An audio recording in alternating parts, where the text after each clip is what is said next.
नमस्कार, मेरा नाम राजलक्ष्मी चौहान है।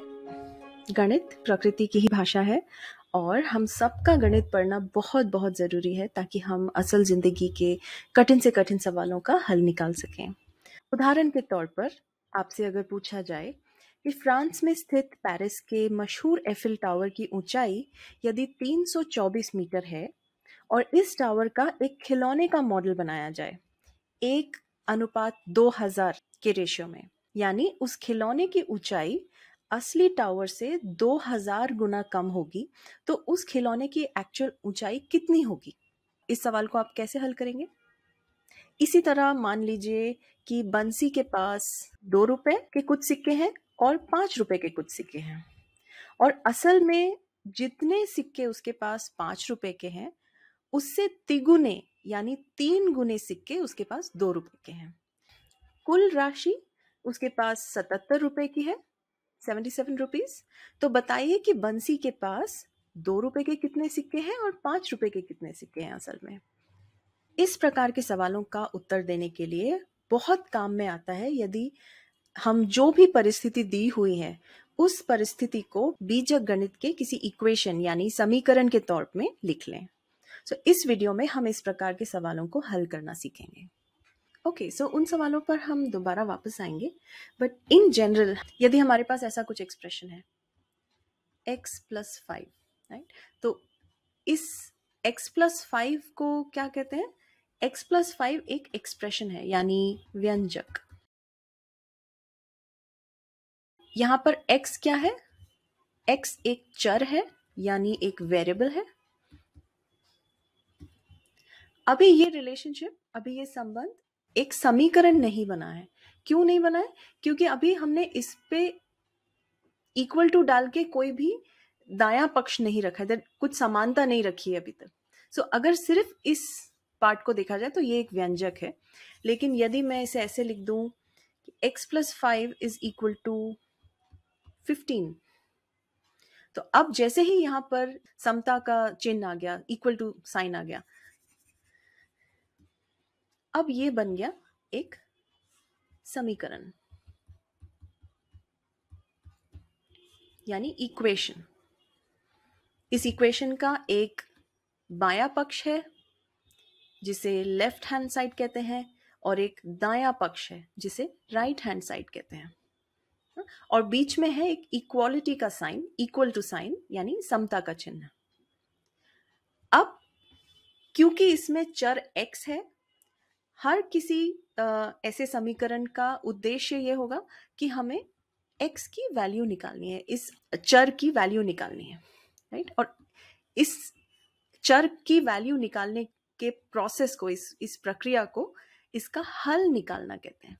यानी x इक्वल टू, यदि जो भी आंसर आया आपका, जिसकी वैल्यू डालने से यह बायां पक्ष और दायां पक्ष बराबर हो जाता है, x की किस वैल्यू के लिए ये लेफ्ट हैंड साइड और राइट हैंड साइड बराबर हो जाएगा, इक्वल हो जाएगा, वह वैल्यू x की इस इक्वेशन, इस समीकरण का हल होगी, राइट। हम इसे कैसे सॉल्व करेंगे? इवेंचुअली हमारा उद्देश्य ये होना चाहिए कि कोई भी ऐसा समीकरण, उसे हम x इक्वल टू समथिंग के टर्म्स में ला सकें। मतलब एक लेफ्ट हैंड साइड में, बाएं पक्ष में केवल x रहे और बाकी सब कुछ दाईं ओर चले जाए इक्वल टू साइन के। हम यहाँ पे क्या करेंगे? क्योंकि बीच में समता का चिन्ह है, हम क्या कर सकते हैं? हम जो भी ऑपरेशन करेंगे वह दोनों तरफ करना पड़ेगा, इक्वल टू साइन के दोनों तरफ करना पड़ेगा। यानी अगर मैंने इक्वल टू साइन के इस तरफ 5 से माइनस किया तो इस तरफ भी 5 से माइनस करना पड़ेगा। अब क्या हो गया? x इक्वल टू 10, और आपने देखा कि यही इसका हल है। इस इक्वेशन में, इस समीकरण में आपने देखा कि x की जो घात है, x का जो पावर है वह 1 है, मीनिंग x की पावर 1 है। x स्क्वायर, x क्यूब ये सब नहीं है। इसीलिए इस टाइप के इक्वेशंस को कहते हैं रैखिक समीकरण। और क्योंकि इसमें एक ही चर है, मतलब जैसे यदि ऐसा कुछ एक्सप्रेशन होता 2xy + 5 इज इक्वल टू 10, यहाँ पे x और y दो चर हैं, राइट, लेकिन यहाँ पे हम केवल एक चर की बात कर रहे हैं। इसीलिए इस टाइप के समीकरण को कहते हैं एक चर वाले समीकरण। और क्योंकि ऐसे इक्वेशंस में आपके वेरिएबल का, आपके चर का, जो चर के ऊपर जो घात होगी वो केवल एक होगी, ना कि दो, ना आपके पास एक्स स्क्वायर एक्स क्यूब ये सब नहीं होगा, इसीलिए इसे कहते हैं रैखिक समीकरण। सो यहां पे हम कह सकते हैं एक चर वाले रैखिक समीकरण। और यही एक्चुअली इस लेक्चर का टॉपिक है। यदि आप एक चर वाले रैखिक समीकरण का हल निकालना सीख गए तो जो उदाहरण मैंने आपको इस वीडियो में स्टार्टिंग में दिए, उस टाइप के सवालों के उत्तर आप आसानी से निकाल पाएंगे। रैखिक समीकरण को लीनियर इक्वेशंस कहते हैं इंग्लिश में। रैखिक मतलब लीनियर, जैसे रेखा यानी स्ट्रेट लाइन, रैखिक समीकरण। सो यहाँ पे जैसे मैंने लेफ्ट हैंड साइड और राइट हैंड साइड में बस -5 कर दिया ताकि मेरे x वाले साइड में सिर्फ x बचे, बाकी सारी चीजें चले जाए। तो इस टाइप के इस ऑपरेशन को पक्षांतरण कहते हैं, यानी ट्रांसपोज करना कहते हैं। आप ऐसे भी समझ सकते थे कि यहाँ पे x +5 था, तो जब इसे उठाकर राइट हैंड साइड में ले जाया जाए तो ये -5 बन जाएगा। यानी हम ऐसे भी लिख सकते थे कि x इज इक्वल टू 15 - 5। हमने इस +5 को उठा के इस तरफ ट्रांसपोज कर दिया, बट ये यहाँ प्लस था तो इस तरफ माइनस होगा। x equal to 10। हम ऐसे भी इसका हल निकाल सकते थे, एक ही बात है। बस एक चीज ध्यान रखनी है कि आप जो भी लेफ्ट हैंड साइड यानी बाएं पक्ष पे करेंगे वही चीज आप दाएं पक्ष पे करेंगे। तो एक सिंपल सा उदाहरण लेते हैं एक और। मान लीजिए 15/4 -7x इज इक्वल टू 9। क्या ये एक रैखिक समीकरण है? हाँ, क्योंकि यह एक चर का भी है और ये रैखिक है क्योंकि इस चर की घात, अधिकतम घात जो है वो 1 है। तो ये रैखिक समीकरण है। इसे सॉल्व करने का क्या तरीका होगा? हमें बेसिकली ये निकालना है x इक्वल टू क्या। सो हम लेफ्ट हैंड साइड पे x लाने के लिए क्या क्या कर सकते हैं? हम 15/4 को इस तरफ ले जा सकते हैं, और ये यहाँ प्लस में है तो यहाँ माइनस हो जाएगा। सो हम लिख सकते हैं -7x इज 9 - 15/4। ओके, और यहाँ पे हम इम्प्लाइज का साइन लेते हैं क्योंकि हम बार बार इक्वल टू नहीं लिखेंगे। Equation something equal to something, ऐसे left hand side equal to right hand side, और यहाँ पे हम इस चिन्ह को बोलते हैं इम्प्लाइज। ये चीज क्या हो गई? इस पार्ट को कैसे लिख सकते हैं? सो इसको सॉल्व करने के लिए हम क्या करेंगे? 4, 9/1 और 15/4, इनका एलसीएम 4 और 1 का एलसीएम 4 है। सो 4 डिवाइडेड बाय 1 4 इंटू 9 36 में से अंतर निकालेंगे 15 का, तो ये क्या आएगा? सो ये आएगा 21। सो 21/4। सो अगले लाइन में हम लिखेंगे क्या? -7x equal 21/4। अब याद रखिएगा x इक्वल टू ऐसे टर्म में लाना है, ऐसे फॉर्म में लेके आना है। तो अब क्या कर सकते हैं? दोनों तरफ -7 से डिवाइड कर देते हैं। इधर भी -7 से, इधर भी -7 से डिवाइड कर दिया, तो इस तरफ तो ये कैंसिल हो गया, और यहाँ पे क्या बचा? 7 1 7 3। सो यानी -3/4। सो x इक्वल टू -3/4, यह इस समीकरण का हल है। इस किसी भी समीकरण का हल होने का क्या अर्थ होता है कि यदि आपने x की ये वैल्यू यहां वापस डाली तो इसका उत्तर 15/4 -7 इंटू -3/4, इसका उत्तर 9 आना चाहिए। मतलब हल को जब आप समीकरण में वापस डालते हैं, x की वैल्यू जो भी निकल के आई वो वापस डालते हैं, तो बायां पक्ष और दायां पक्ष समान आना चाहिए। क्या यहाँ पे बायां पक्ष और दायां पक्ष समान आएगा? साइड में हम चेक करके देखते हैं। सो 15/4 -7 इंटू, हमारे हिसाब से x की वैल्यू है -3/4, राइट? LHS यानी बायां पक्ष।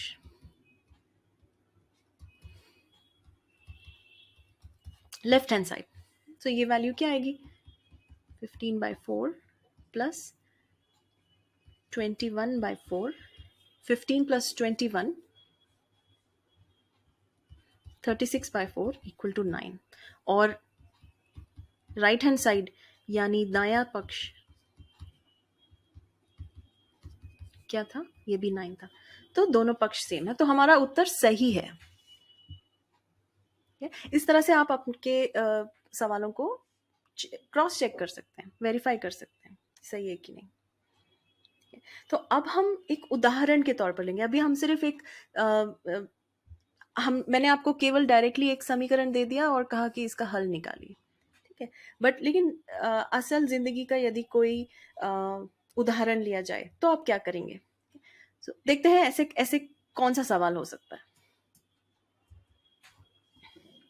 मान लीजिए कि कोई भी दो संख्याएं हैं और उनका योग 74 है। योग यानी सम। कोई भी दो संख्याएं हैं और उनका, ये है दूसरा प्रश्न। दिया हुआ है कि कोई भी दो संख्याएं हैं और योग 74 है।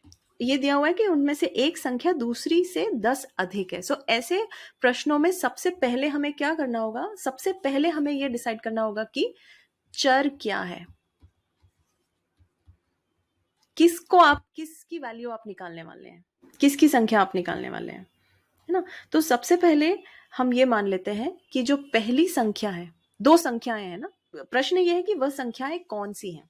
क्या क्या दिया हुआ है? एक कि एक संख्या दूसरी संख्या से 10 अधिक है, और दूसरी बात दी हुई है कि दोनों संख्याओं का योग 74 है। ये दो बातें दी हुई हैं।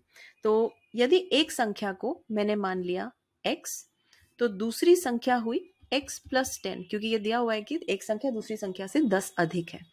और ये भी दिया हुआ है कि इन दोनों संख्याओं का योग 74 है, यानी x प्लस दूसरी संख्या x प्लस 10 ये इक्वल टू 74 है।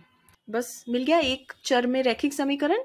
इसे सॉल्व करते हैं, इसे हल करते हैं, तो ये हो गया 2x plus 10 is equal to 74। अब क्या करेंगे?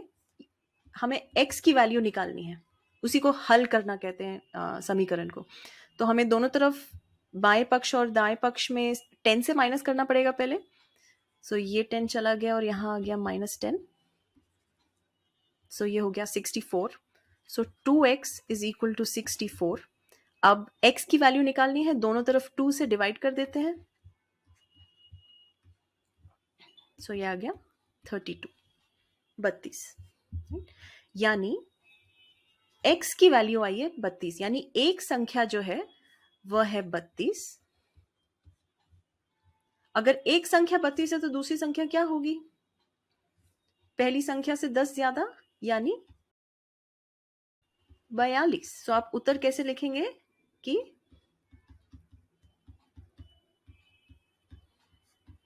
संख्याएं हैं 32 और 42। यह आपका उत्तर है।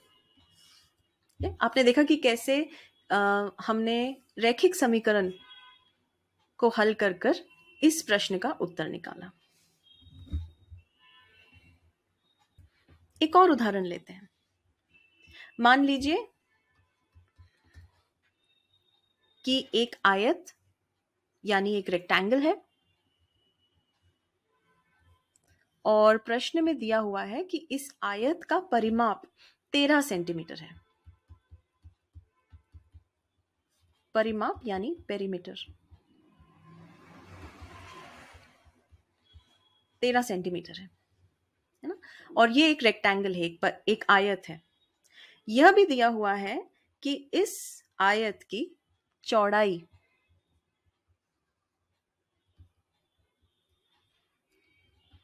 3/4 सेंटीमीटर है। हमें इसकी लंबाई ज्ञात करनी है।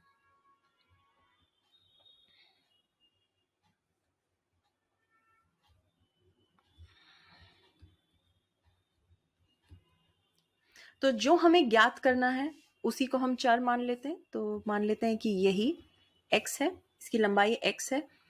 तो हमें ऑलरेडी पता है, हमें पहले से पता है कि एक आयत का परिमाप क्या होता है? यह लंबाई प्लस यह प्लस यह प्लस यह, यही होता है एक आयत का परिमाप। यानी अगर जो हमें स्क्रीन पे दिख रहा है उसके बेसिस पे लिखना चाहें तो परिमाप क्या होगा? x प्लस 2/3 प्लस, अब क्योंकि ये आयत है तो यह भी x होगा, प्लस यह ऑलरेडी पता है हमें 2/3 है। हम इसे ऐसे भी लिख सकते थे, 2 इंटू लंबाई प्लस चौड़ाई, ऐसे लिख सकते थे। लंबाई हमने मान लिया है x, चौड़ाई हमें पता है 3/4 है। सो इसे थोड़ा सा सिंप्लीफाई कर देते हैं। यह ब्रैकेट खोलने के पहले x, सो 2 इंटू 4, सो 11/4 ऐसे लिख सकते हैं 2/3 को। अब ब्रैकेट खोल देते हैं, 2x प्लस 22/4।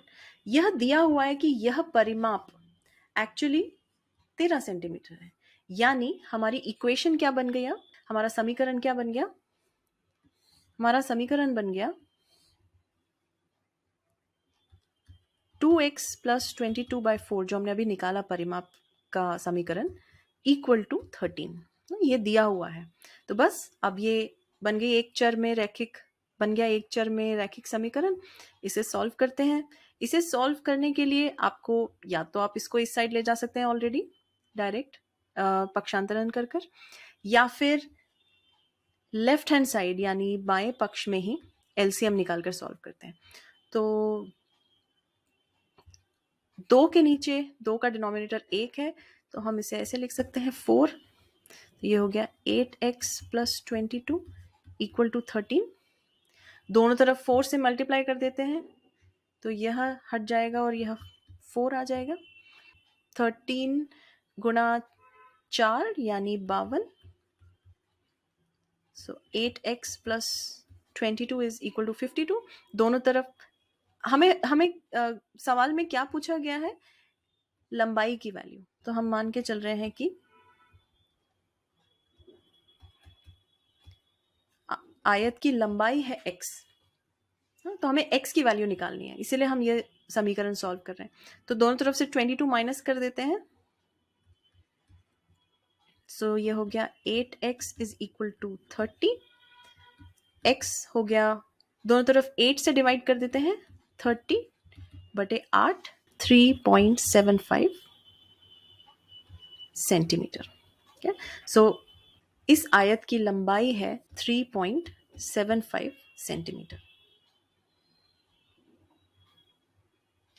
एक बार क्रॉस चेक कर लेते हैं क्या यह उत्तर सही है। 3.75 और 3/4 का मतलब क्या हुआ, 2.75 है ना। सो एक बार ऐड करके देख लेते हैं क्या एक्चुअली में परिमाप, यदि लंबाई 3.75 हो और चौड़ाई 2.75 हो तो परिमाप क्या निकल के आता है। 2 इंटू 3.75 प्लस 2.75, 2 इंटू 6.5 यानी 13। तो ये सही है। इस तरह से आप चर की वैल्यू आपने सही हल करके निकाली है या गलत तो नहीं है, ये आप वापस से क्रॉस चेक कर सकते हैं। ठीक है, सो हम वापस चलते हैं उस प्रश्न पर जो हमने इस लेक्चर के स्टार्टिंग पे, इस लेक्चर की शुरुआत में जिसके बारे में बात की थी, एफिल टावर के खिलौने की हाइट और बंसी के पास 2 और 5 के कितने कितने सिक्के हैं। सो यह प्रश्न था। इसमें क्या दिया हुआ था कि बंसी के पास 2 और 5 के सिक्के हैं और जितने सिक्के बंसी के पास 5 के हैं उससे 3 गुने उसके पास 2 के हैं, और कुल राशि सब कुछ मिला के उस बंसी के पास 77 रुपए हैं। हमें ये निकालना है कि 2 रुपए के कितने सिक्के हैं और 5 रुपए के कितने सिक्के हैं। तो जो हमें ऑलरेडी पता है उससे हम क्या लिख सकते हैं कि ऐसे मान लीजिए कि उसके पास 5 रुपए के x सिक्के हैं। याद है मैंने शुरुआत में क्या कहा था, ऐसे टाइप के प्रश्नों में आपको पहले जो भी परिस्थिति प्रश्न में एक्सप्लेन की हुई है, समझाई हुई है, उसे एक रैखिक समीकरण के तौर पर लिखना है, तभी आप उसे हल कर पाएंगे, है ना। तो जो चीज हमें नहीं पता है उसे हम चर मानेंगे। तो प्रश्न में क्या पूछा है कि 5 के कितने सिक्के हैं और 2 के कितने सिक्के हैं। तो एक तरीका यह होगा कि जो भी छोटी संख्या है, जो आपको नहीं पता है लेकिन उसमें से छोटी संख्या जो भी है उसे आप चर मान लें, सो x मान लेते हैं। सो ऐसे मान लेते हैं कि उसके पास 5 के x सिक्के हैं। सो यदि 5 के सिक्के x हैं तो 2 के सिक्के उसके तिगुने होंगे, राइट। सो अगर 5 के x सिक्के हैं तो 2 के 3x सिक्के हैं, 3 इंटू एक्स, 3 टाइम्स x, 3 गुना x। अब अगर यदि राशि के टर्म्स में देखा जाए तो 5 रुपए के सिक्कों के बराबर कितनी राशि है केवल 5 रुपए के सिक्कों के कारण? 5 गुना x। आपके पास x सिक्के हैं और हर सिक्के का मूल्य है 5 रुपए, सो हो गया 5x। ओके, यह हो गया इसका मूल्य केवल 5 के सिक्कों के तरफ से। अब 2 के सिक्कों की बात करें तो यह पूरी राशि कितनी होगी? आपके पास 3x सिक्के हैं और हर सिक्के का मूल्य है 2 रुपए, यानी 2 गुना 3x, राइट। लेकिन कुल राशि सवाल में दिया हुआ है कि कुल राशि 77 है, मतलब 2 रुपए के सिक्कों के कारण और 5 रुपए के सिक्कों के कारण जो भी राशि है, कुल मिला के इसकी वैल्यू 77 रुपीज है। आप इसे ध्यान से देखें तो यह अगेन एक चर में एक रैखिक समीकरण है। इसे आप सॉल्व करेंगे तो यह और साधारण हो जाता है। ये बन जाएगा 6x प्लस 5 यानी 11x इक्वल 77। दोनों तरफ 11 से डिवाइड कर देते हैं, आपको मिल गया x इक्वल टू 77 बाय 11, 7। यानी आपके पास बंसी के पास 5 रुपए के 7 सिक्के हैं। और यदि 5 रुपए के 7 सिक्के हैं और हमें पता है कि 2 रुपए के जो सिक्के हैं वो उसके तिगुने हैं, तो 2 रुपए के सिक्के कितने हो जाएंगे? 7 इंटू 3, 21। यानी यदि आपको उत्तर लिखना हो तो आप लिखेंगे कि 5 रुपए के 7 सिक्के और 2 रुपए के 21 सिक्के बंसी के पास है। आपने देखा कि इस प्रकार के क्वेश्चंस में प्रश्न दिया हुआ है, उसे ध्यान से पढ़ना है। हमें क्या पता है प्रश्न के बारे में, इसे नोट करना है, और उन परिस्थितियों में जो भी हमें नहीं पता है, जो भी प्रश्न में पूछा गया, उनमें से किसी एक को हमें चर मानना है और उन परिस्थितियों को जस्ट समीकरण के फॉर्म में लिखते जाना है। वापस से एफिल टावर वाला प्रश्न लेते हैं। उसमें क्या दिया हुआ था कि असली एफिल टावर की ऊंचाई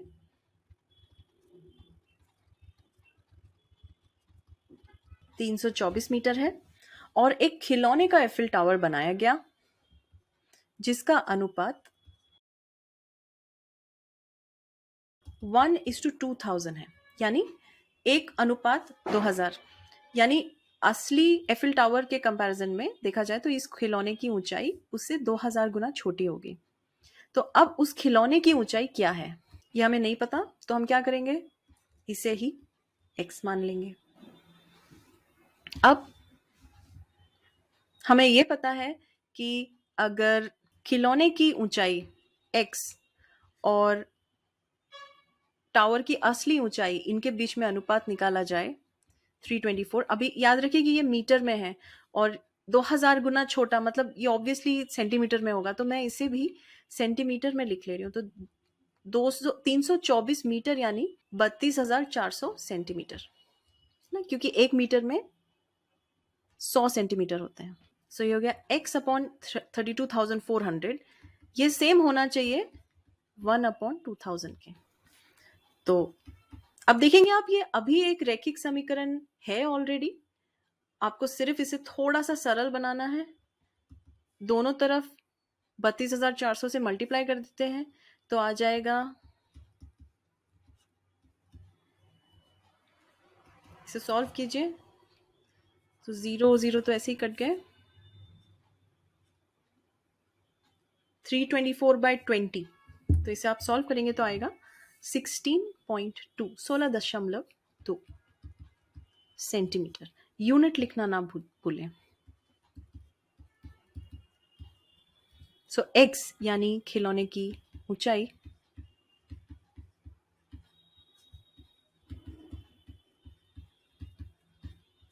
निकल के आती है 16.2 सेंटीमीटर।